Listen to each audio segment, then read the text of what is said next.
भारत दर्शन में आपका हार्दिक स्वागत है। धर्म के प्रति हम कटिबद्ध हैं। एक दिन बाबा जी ने कहा, बच्चों तुम्हारी माँ का याद आ रहा है। बाबा जी की पत्नी स्वर्गवासी, जो बाबा जी अपने बच्चों को लेकर के रहा करते थे शहर में। उसे शहर में एक चाय की लारी हुआ करती थी। कमाए धमाए ठीक, लेकिन उनके जो बच्चे थे बहुत ही अलग किस्म के थे। पढ़ाई लिखाई ना करके वे चोरी चक्री चीटी डकैती, कोई ऐसा कार्य नहीं था कि जो बच्चे ना करते हो। 3 बच्चे थे, जिसमें एक बच्चा इसी रास्ते पर चल पड़ा। बाबा जी बहुत समझाए उसे, परिवार के सदस्य बहुत समझाए उसे, लेकिन वह नशाखोर भी था। नशाखोर की वजह से वह बड़े बड़े अपराध किया करता था। जब तक बाबा जी को नहीं मालूम था तब तक उन्होंने उसका साथ दिया, लेकिन जब पुलिस स्टेशन तक बात आने लगी तब उससे बाबा जी किनारा होने लगे। एक दिन का समय था, वह कुछ ऐसे घृणित कार्य किए थे जिसकी वजह से वह पकड़ा गया और उससे रेलवे स्टेशन के ट्रैक पर मार करके फेंक दिया गया। पहले बच्चों की मृत्यु इस ढंग से हुई। अब दूसरे बच्चे की धीरे धीरे शुरुआती कहानी यही रही। वह मोबाइल चोर, चैन चोर, बाइक चोर, इसमें महारत हासिल कर चुका था। बाबा जी उसकी शादी ब्याह भी कर दिए थे, लेकिन उसके परिवार में इसी तरह का माहौल रहता था। बाबा जी खुद झोपड़पट्टी में एक कमरा बना करके रहा करते थे। चाय की दुकान से अच्छा खासा पैसा कमाते थे। उनका वेशभूषा एक गेरुआ वस्त्र, वह भी गड़ मरता था, लेकिन पैसे बनाने की होड़ में हमेशा विचार चलता था। उनके पास पैसा रहता था, उनकी गलती सिर्फ यही थी कि लोगों को ब्याज पर पैसा दिया करते थे। वह 10% 20% इस तरह का उनका ब्याज हुआ करता था।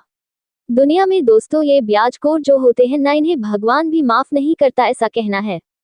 लेकिन आगे होता क्या है? इस कहानी का मुख्य किरदार कौन है? इसी तरह से जीवन चलता रहा। दूसरे और तीसरे नंबर बच्चों को भी यही तालीम, जिसकी वजह से आए दिन जो उनके परिवार के सदस्य थे, उसको बचाने के लिए हर दिन पुलिस स्टेशन में आना जाना रहता था। पुलिस स्टेशन के बगल में ही उनका मकान था, इसलिए हमेशा हिट लिस्ट में हुआ करते थे। अब इसका भी अपराध की दुनिया में यह निकल चुका था। ये भी नशेड़ी था। मित्रों, कहानी आगे बढ़ती है। बाबा जी की कहानी आगे बढ़ती है।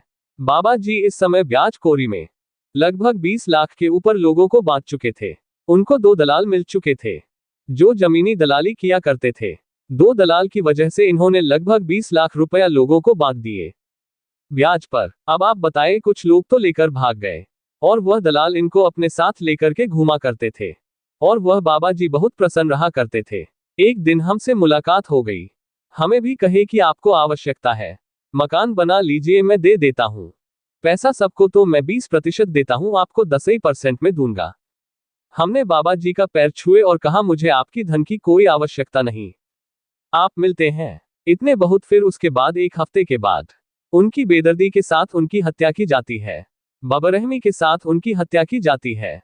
और यह हत्या जो है बहुत ही शातिरता से किया जाता है। अब आप समझिए, हाथ पैर को बांध दिया जाता है उन्हीं के कमरे में और उसके बाद उनका मृत्यु के घाट पर उतर जाता है। यह हत्या जघन अपराधों में आता है। परिवार के सदस्य कैसे लिखवाते हैं पुलिस स्टेशन में और पुलिस गोल गोल घूमती रहती, लेकिन नतीजा नहीं मिलता। अब आप समझिए, यह अपराध किसने किया। हफ्ते गुजर गए, पुलिस छानबीन करती रही, लेकिन इसका सुराग कहीं से नहीं मिला। जो 2 दलाल थी उनको उठा लिया पुलिस, जो उनके साथ घूमा करते थे, लेकिन उन्हें कुछ पता ही नहीं था। पूछताछ करके पुलिस उन्हें छोड़ देती है और कहती है, जब बुलाएंगे तब आप लिए, क्योंकि इस हत्या में वह शामिल नहीं थे। बाबा जी के मोबाइल को उसी जगह पर जमीन में गाड़ दिया गया था। जमीन से कैसे करके पुलिस में उसे मोबाइल को निकाला और उससे चालू करवाया गया।